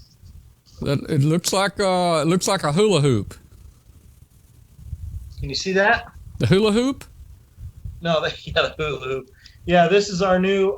It's our Spartan QRP loop that we're making. It's actually we're gonna be. Well, we'll probably see it this Saturday at a ham fest that we're going to, and then we're definitely gonna be bringing it to Orlando and Dayton. And okay. Then, a couple of our dealers will be picking it up as well. So is that loop? Is that loop? Is that loop coax, or is it some type metal? Yeah. It's LMR 400. LMR 400. Okay, cool. Yeah, and then we've got it set up where it fits in a nice little tactical pack. Our loop will handle up to 50 watts. We make our own capacitors. Okay, we're not going out relying on surplus or anything like that. We actually have a machine that cuts out the plates, and we do the assembly and everything ourselves. And we've got it designed now where it'll work up to 50 watts. I recommend 25 to 30 would be more than sufficient. And QRP works really good. We've also got another version that's going to be coming out by this summer, or hopefully by Dayton. it'll handle 100 watts. And the only thing that we've really, how do I say that? How do I say this? The big problem that we have with amateur radio operators and 100 watts and this type of an antenna is that if you get like within 3 feet of this antenna and you're transmitting on 100 watts, things can get electrifying. Yeah, I would imagine so. Oh man. Yeah, Emmett. Yeah, so this one will do it'll do 10 meters to 40 meters. If you add one more loop to this, in other words, there's another coax you can get with it and a coupler, it'll go all the way down to 80, but it's not that efficient. On 40 meters, though, it becomes really efficient with the extra loop. Someone was just asking about So that. there was a question, could you talk about any temporary emergency antennas for 20 and 40? I guess it would vary based on your needs at that particular location, right? I would think a dipole would be great. Well, what's the one antenna that I keep falling back on all the time? Your off-center fed? Off-center fed. And the reason being is that it's resonant on multiple frequencies. Or if I were to take a dipole, I would take a dipole that I pre-marked for 40 and 20, or just use a fan dipole that you have two elements, one element cut for 40 and the other one cut for 20, and just set them in an X configuration, and it should work just fine. Well, and you're off-center fed for 40. If he's looking for 40 and 20, it's not that awful long, like an 80 would be. Right. No, yeah, the 40 meter is only 66 feet long. Yeah. Now, the one thing that's really cool, can tell me how well you can see my chalkboard? Can you see that very well? Yeah, I can see it pretty good. A little blurry right now, but if it'll focus. Okay. I was thinking, because it may not be bad to sometime do a. There we go. Oh, what happened? There we go. It focused. To do a whiteboard sometime. Because one of the things you can do with the reason why I like the off-center fed is you have 1, 2, 3, 4, 5 different configurations, actually more than that you can go with an off-center fed. So, for instance, with a 40 meter off-center, let's start with 80. Okay, an 80 meter off-center fed antenna. The Balun that we use is a 1-to-4. If you were to put both ends together on that 80 meter off-center fed and tie them together, you now have a 40 meter through 10 loop. That's antenna. True. Yeah, that's right.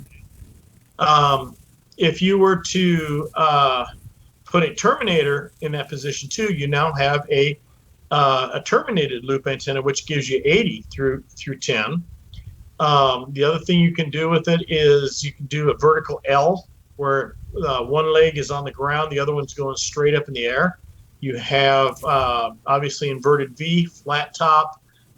There's just so many different configurations you can go with this that the one antenna does so much, and it's just that's all it is. Yeah. So, for instance, a 40 meter off-center fed, off-center fed, it's 40 meters. You have the gain of a dipole on 40 meters.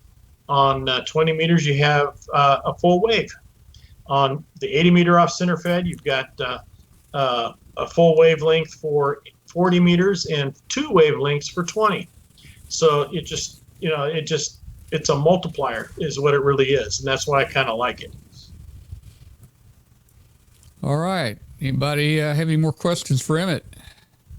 I'd like to see one for 1,500 watts. Well, actually, I do have a design for that, but most amateur radio operators could not afford it. Trust me. Mechanically, I can't say trust me, and I know someone's already done it and so on, but the way I prefer to do it, it gets to be quite pricey when we're building that capacitor. And that's what it's all about. Mm-hmm. All right, Emmett, thanks so much for coming on tonight. You bet. Talking antennas. We finally got around to discussing it. Yeah, this was fun. And whatever you guys want to talk, whenever you want to talk. And if we do this, next time we do this, let's, if you want, put the word out, have them send in questions ahead of time, and we can just work down a list. What do you think? We can surely do that. We will. All right. Well, I'm going to open up Hangout here for our diehard Hangout people. See if anybody just wants to join the show. Thank you, Emmett, for coming on. And I've got just one or two announcements. All right. Thank you. Have All a right. good one. 7-3, everyone. All right, 7-3. Okay, just a couple of quick announcements to everybody. We're starting up our segment again with Ask Riley. You know, Riley Hollingsworth, K4ZDH, is on our webcast team,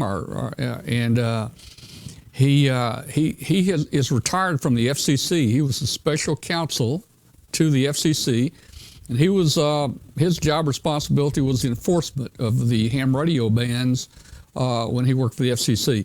He still has regular contacts with the FCC, so send us your questions. Send me an email, or if you're in our Facebook group, post them to our Facebook group, and Riley will come on when we get enough questions every 2 or 3 weeks. Riley will come on and answer your questions. We've got Riley scheduled to come back on February 6th, and we'll be answering some questions. And if there are not enough questions there, Riley's got some great talks that he can give you. Also, send in your shack pictures. It's best to post them on our Facebook group. Be sure and put a description in your call letters there, so we can, fix them up right for the show for that week. If you're still listening on WBCQ shortwave out there, we appreciate you tuning in tonight. We'd love to hear from you. Send us a signal report to tom@w5kub.com. That's tom@w5kub.com. Send us a signal report.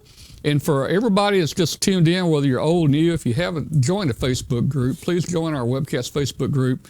Up at the top of the page, there's a link on our main menu that says Facebook. Join it. We've got over 6,000 people now. It's growing every day. Thank you so much. I think that's all the announcements I've got. I've got Walter here with me. Let me see if I can get Walter in the shot here. Let's go somewhere warm, Walter. Let's do it. There we go. How's that? Much better. You can screw us with it. All right, Walter and I are down. Walter and I are down on the beach right now. So, Walter was out in. Look just like that, as a matter of fact. Yeah, you just came from It was in Palm Springs, California this weekend. Walter the fourth. My son, the fourth. Yeah, the fourth. Yes, Walter the fourth. This is Walter the third. Walter the fourth is in a baseball camp, league, whatever down there. He's in a California Winter League. He is playing for a job. All right. He wants to be the pitcher on TV that you see. So that's Walter's son. Walter just jump seated back about 2 o'clock this morning on one of the big jets. What did you fly back on? Flew back on the MD-11. Oh, the MD-11, huh? It was nice. Now, you fly the Airbus. Correct. Now, if the pilot ate some bad food, could you fly that MD-11? I mean, are you checked out enough that could you land it? If we had to. Yeah? Yeah. Yeah. Would you have to get the books out and stuff, or could you just sit there and land it? What do you think? I think we just go for it. Okay. Well, I didn't know how difficult it would be. Let me see if I can get it open here.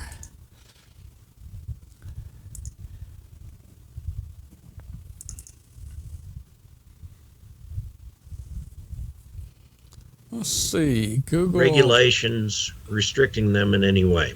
And, What is that? and then there was another guy who was supporting me So what?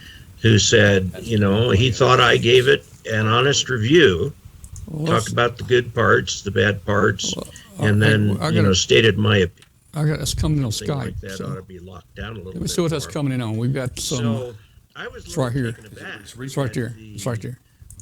All right, there we go. Okay, so nobody's on Hangout tonight. Oh, we need to post the link. Somebody put the link in for there. It is. John just put the link in for Hangout. Hey, and if you're interested in some antennas, guys, I'm gonna post the link here. This is a cool site right here. There's 70 antennas you can build right here. 70. All kinds of antennas. Can we do that tomorrow? Oh, yeah, I'm wanting to build one of them for sure. Okay, we've got somebody trying to join, I think. Who's out there? Who's on Hangout? Hello. Hello. Who are we talking to? Who are we talking to on Hangout?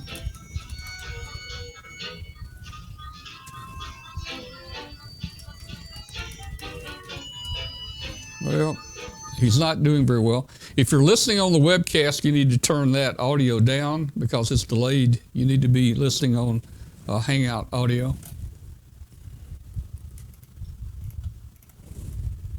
Okay, so I never did catch who we're talking to out there on Hangout. Anybody? There we go. Now we got some people popping in. We got a few people in there. I see Jim. Jim came in. Charles is in there. That was Bill. That was Bill. Who are we talking to on Hangout? We've got Ronald in there. Ronald. Let's see who else we got. And Douglas is in there. Boy, we got a few people. He's not doing very well. If you're listening on the webcast, you need to turn that audio down because it's delayed. You need to be listening on. Yeah, that's Ronald. Ronald, you need to turn the audio down on the webcast video. All right. Hello. All right. Hey, I got it working. Miracle. That's not too much of a miracle. You got it. You're doing good. Who was About that? time. Was that Ronald? How you doing, Ronald? I'm doing good. How you guys doing? Doing pretty good. Now, Ronald, where are you located?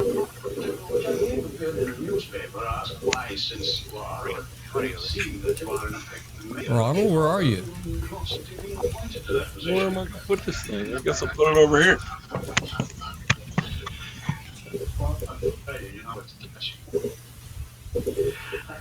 Okay, Ronald must not be hearing us. Where's Mike?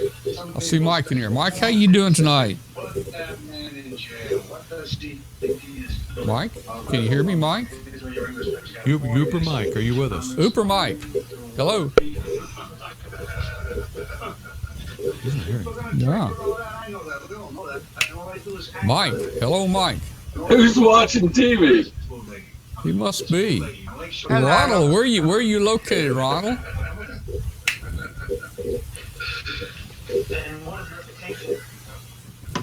Ronald, where are you located? Did we lose Tom again? Are you guys not hearing me? Hello, hello. Oh, let me just get off. I'll start back. That wasn't going well. All right. Can you guys hear me now? Huh. Yeah? Ooper Mike, are you there? Test 1, 2, 3. Can you hear me? Hello. You hear you, Bill? Can you guys hear me? Can you hear me? Yeah. Hello, hello. I can hear you. I don't know who's hearing who now. I don't think I'm not seeing anything on the screen here showing that oh, there it is. There's the green things. Okay. All You right. got the greeny thing? He's got the greeny thing. All right. Oh no, not Mike, the green thing. Mike, Greeny things. Mike, Oh, I Mike, guess that's the mic level. Huh? Mike, the Ooper Mike. Yeah, when you Ooper talk, Mike, you can see you her hear in your me? little box. You can see the little green lights I in don't the think right you're corner. hearing me. Lower right corner. Whoops. Testing. Can anybody hear me? You're real low, Tom. Okay, I'll fix that. Yeah, Real low. I can hear you. Is that better?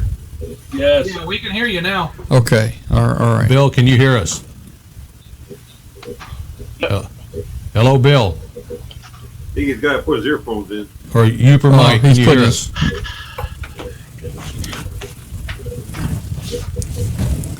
I don't know what's Bill's going got his on. ears plugged in. We went from good to bad real quick. All right. We're going to start over. Everybody, silence. Radio silence. I can hear you now. We're starting over. Nobody talk. Everybody, zip it. This is a test. Can anybody hear me? No, we can't hear you. Okay, that's good. Now, see if I can hear you. I hear you. All right, yeah, test. Can you hear Tom? Tom, who? Can you hear Walter? Tom, you don't have any monitor cams in your ear? Ooper Mike, are you hearing us? We're hearing ourselves fine. I can hear Tom fine. Yeah. All right. Well, I think it's working. It's just we got a bunch of crazy guys on here tonight. Hey, we got a new guy in here, Brian. Who's the Brian? I tell you, Hangout's not working right. Look, when I select somebody, it's not. It's not doing it. Hangout's kind of. I'm gonna dial back into Hangout. I'll be right back.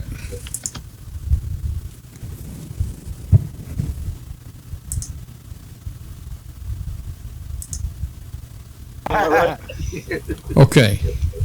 Uh-oh, he's back. Hey, I'm Tom's back. Stop Uh-oh. talking I'm about back. I'm back. And now it's working. Now it's working. When I click somebody, I see their picture come up. I think, yeah, there we go.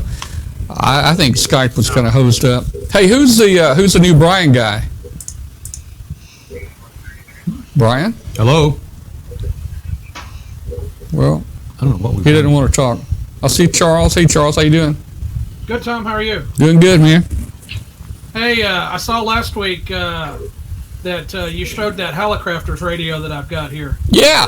What, the 27? Is that it behind you? Yeah, that's the one behind me. So that radio was manufactured for the FCC for use in signals intercept, either for World War II or mobile DF in the late 40s, early 50s. Well, I saw the tag on there, and it said made for the FCC. I was just wondering if maybe that was the same tag. I'm sure they made a bunch of those. No, it would have a more generic tag. Oh, would it? The regular model, but that's a special model that was made specifically for the FCC. Okay, cool. I'd love the radio. I see it back here, and I see what's that up above it. Is that like an S38 or something, or a? Yeah, there's an S38 over there. The radio I'm working on at the moment is, I don't know if you can see this. I've got a Tempo 1 that I'm working on. Okay, cool. Always something going on here. Cool. I used to have a lot of the old stuff. I don't know how I let it get away from me. Of course, I've been hamming for 54 years, and I've had some stuff like SP600s, the Hammerlands and stuff. I don't know whatever happened to that stuff. I'd love to have me an SP600 back again. It might be in the attic. No, it's not in the attic. Right. I got too much other stuff in the attic, but that's cool, man. I like the old radios. Yeah, I'm not too great on vacuum tube stuff, but I'm trying to learn about it. Well, I kind of grew up with the vacuum tube stuff. In fact, my uncle, when I was 14 years old, my uncle was the only TV repairman in the entire county, and I spent a lot of time with him. And oh man, he had thousands of parts, anything I wanted. I just went up there and got them, cut them out of old TVs and stuff. Boy, I tell you, that was the good old days. Oh, yeah. That was my Radio Shack back then. There you go. Let me take his picture off. Let's see what I got going here. Oh, I don't want to do that. There we go. Now I got it switched back to automatic. All right. Well, good. Looks like we're keeping Mike awake.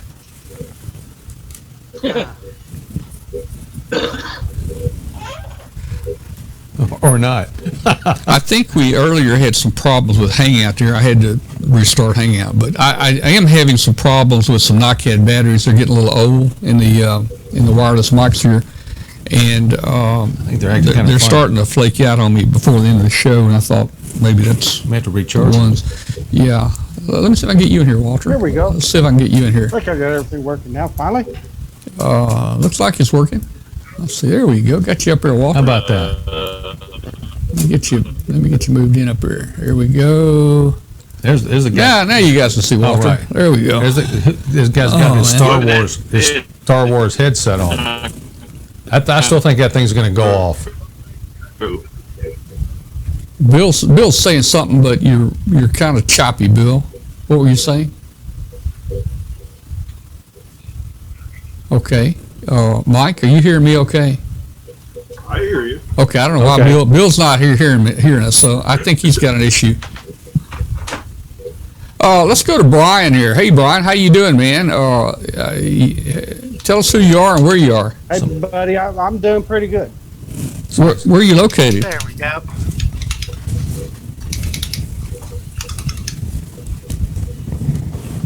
Yeah. All right, I'll cut my audio down a little live. Yeah, Brian, he's asking where you're located at. I'm here in Bloomington, Indiana, about 60 miles south of Indianapolis, a race car city. Oh, wait a minute. We had Bloomington. Did we have Bloomington on tonight on Shack Pictures? No, maybe that was last week. No, there's a list right there. Oh, I got it. Bloomington. I think we did Bloomington last week. That was last week. Did we show your picture, your Shack Pictures? Yep, sure did. Okay, that was last week, I think. Yeah. Well, cool. There we go. I just Well,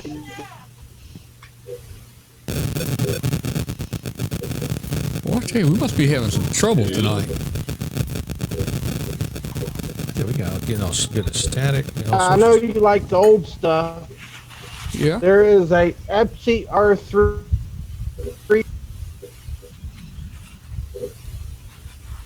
morale receiver from 1951.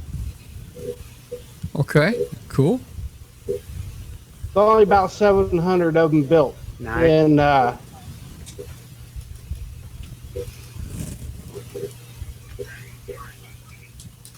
gotta show you that. I know you like the old stuff. Yeah, I really do. It's some interesting stuff, boy. I tell you, it's heavy stuff too. So hey, Walter here just got back from California. Now, Walter, when you were out in California this weekend, you walked down to HRO in Burbank. Oh, that was a couple of weeks ago. Oh, what? Yeah. Oh man, I can't keep up with you. Yeah. You know these jet guys, jet jocks that fly around all the time. I never know where they are. But you walked down to HRO. How was the store out there? It was very nice. There's some great guys in the store. Mike was the manager, and unfortunately, I can't remember the other guy's name.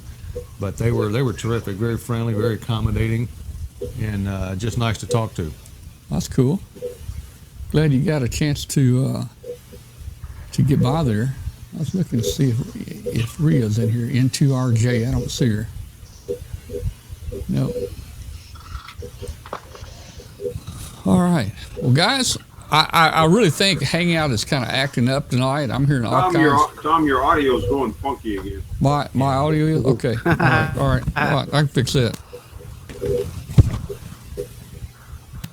I can fix that. Testing 1 2. Testing 1 2 3 4 5. Is it working now? Audio working? Test 1 2 3 4. This is a test. Yeah, it's still the same. It sounds like you're on the Sprint every other word plan. Oh, really? That's what I'm hearing with you guys. So I don't know if it's Hangout doing it. Yeah, we seem to be hearing each other here okay. Yeah, I hear you fine, Mike. Yeah. Yeah, I hear everybody fine. Oh, I don't even have the mic in front of me. I got it sitting over there. There, now I got the mic in front of me anyway. There. Yeah, pretty much everybody's 5x5 except for Tom. Let me go this He microphone. must be running QRP. I went up QRO with this microphone. Can you hear me now? You're not hearing me. Hello, 1 2. All right. No good, Tom. No good? No copy. Can you hear me now?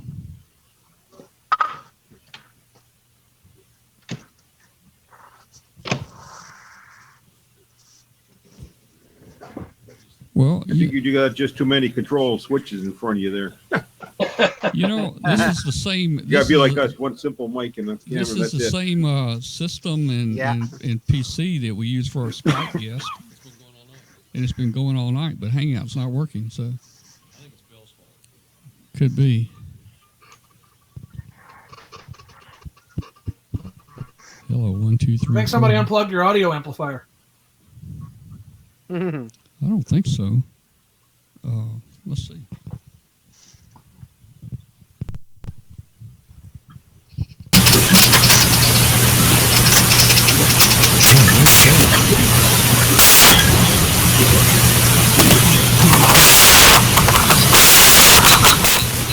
Hello. How is this? Is this any better?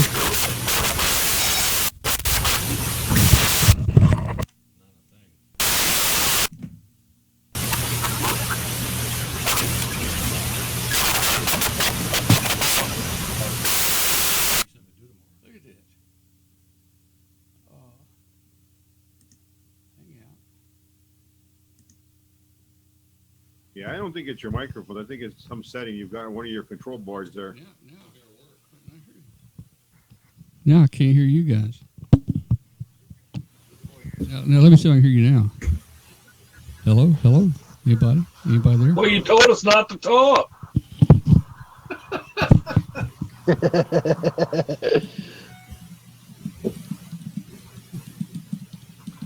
I'll tell you what, 35 meters is kind of dead tonight.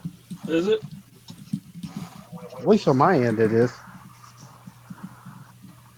Well, it's just after the dropout, though, so.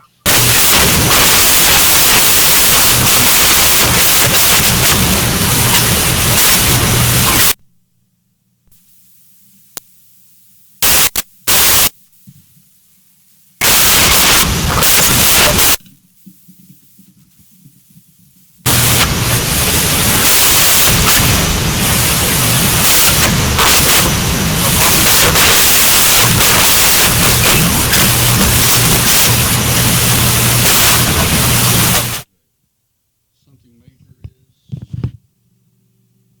causing it. Looks like it's coming from.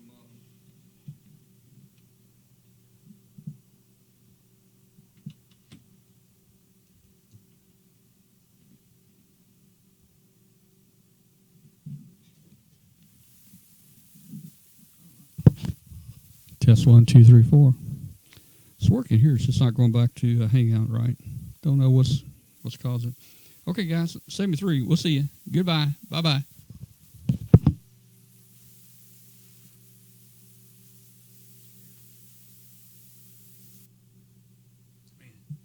Oh, So I got a question yeah.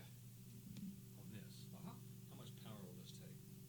It's on there. I think it's either 3,000 or 5,000. 3 GW. Yeah, here's 5,000. Good grief. There's 5,000 right there. Those things are built like military specs, dude. You ought to see the inside of them. He got pictures on his page. So These are special built. He makes these when you order it. Oh, really? Yeah.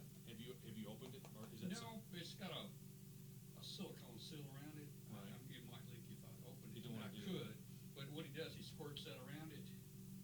He squirts it around it out of a tube, and then he puts the top on. It might come off. I mean, Connect long wire element to this. So Well, that must be. that's a 4-to-1. So it says off center fed, but he's going to take that off there because it's just a 4-to-1 balance. It'll work wherever you 4-to-1. So my question is, when we build this OCF I want to put up in the trees, Yeah. and we got to come up with some kind of center connector. If we build it, what do we need to put in here? Do we need to get ferrites and wrap them, or if I wanted to run full legal limit? I mean, not I'm going to, but Well, just, for or just make it say 500 on an off volts. center fed, you just take your 4-to-1 balance. And just hook it up. You hang it. One wire goes Yeah. here out, one wire goes here and out. And that goes to the And then that goes to your radio. radio, yeah.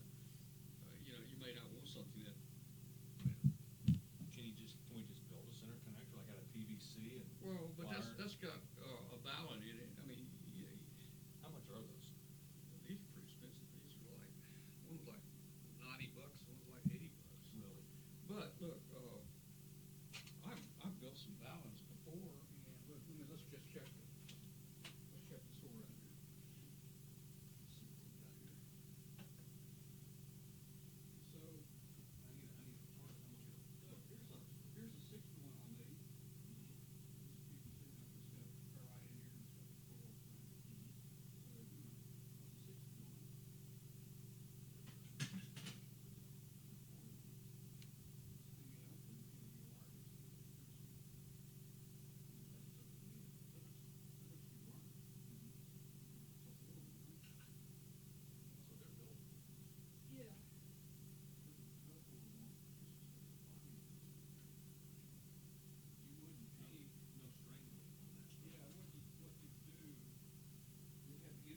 it's there at the end. I've got something heavy here. Numbers were a little lower tonight. But you know, you're getting up to 100 pretty quick and staying over 100 for an hour. Yeah, in the last part there, we were, And you know, a lot of that 130, a lot of that could have been Emmett too. yeah. Well, the thing is, when it shows 139, that means at any given minute, we've got 129 at that minute. Mm-hmm. The statistic I looked at will probably show we had maybe 250 people that came and went during that hour and a half. You know, some might have come the first 30 minutes of the last 45 or whatever. Right. So we really have more than that. So we probably had a couple hundred tune in tonight. And they'll watch the rerun. By tomorrow, there'll be another 200 that will watch the rerun. Oh, sure. On there, So yeah, one of those is going to go on my. See, I thought my Delta loop had gone bad out here because SWR was giving it this every time I get on. It was just going crazy. I did change a piece of coax out there that squirrel ate through. I knew that he had ate through halfway through it because I had pushed the shield back and I taped it up. But I need to put that on. In my Delta loop, I thought was stuck in the trees.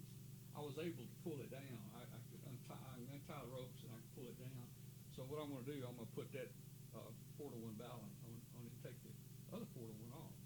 Okay. Because I don't know the power rating that one out there. It may be 300 watt. How can you test it, or can you? Just keep turning the power up. You know, if it's got a model on it or something, we can see who got it from. The other antenna I want to get up is that 5/8 on both sides. That's up there for a 40-unit antenna is 66 feet long. The dipole. This dipole is 180 feet long. Total. Yeah, 180.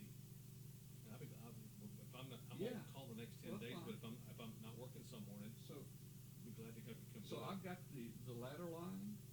You've seen the ladder line. It's that flat 450 pole. ohms. Yeah, I've got that. So I'm gonna cut me. I got all wire. So I'm gonna cut me 2 5/8. We'll run the ladder line all the way down. I think I can get it up there about 50 feet, and I'm gonna hook it to the MFJ tuner out there, and then it should tune anyway. It should have gain on it. So. Well, he's all over this OCF 80. Yeah, I'm not that impressed with the thing is, just about any kind of piece of wire will work. The off-center fed I've got out there, next time you have some time, I'll show you the SWR. It ain't great on most of the bands. We tested it against that cobweb we built. Well, yeah, but it's not, it doesn't seem, it may be 2.5 to 1, 3 to 1 in places, maybe for less, I don't know, but and where it looks like it's close on one band, the other band it may be way off at the other end of the band, and if you trim it to make it right on that band, it throws the other band off. So that's now is your off center fed, is it ladder line or is it just coax fed? No, it's a special one. It's off center fed, and then it's got a quarter wave coax that comes down. It's got a balance, and it's got a coax that comes down 32 feet or something, and then it's got an isolator there. The coax becomes a vertical radiating element in addition to the antenna. You don't have to have that on there. You can run your he's running coax straight up to the antenna, but that's supposed to add the vertical to it. I'm not happy with it. I like my antennas tuned a little better now. Here, take some books on the radio. Read some handbooks. Has your QST for this month come in? Yeah. Your CQ? Well, I don't know about this month. I get them, but I don't. Because the January issue, I want to borrow yours after you finished with it. It may be. Let's go in and look. It's probably in here. I think I've looked through it. I don't do a lot of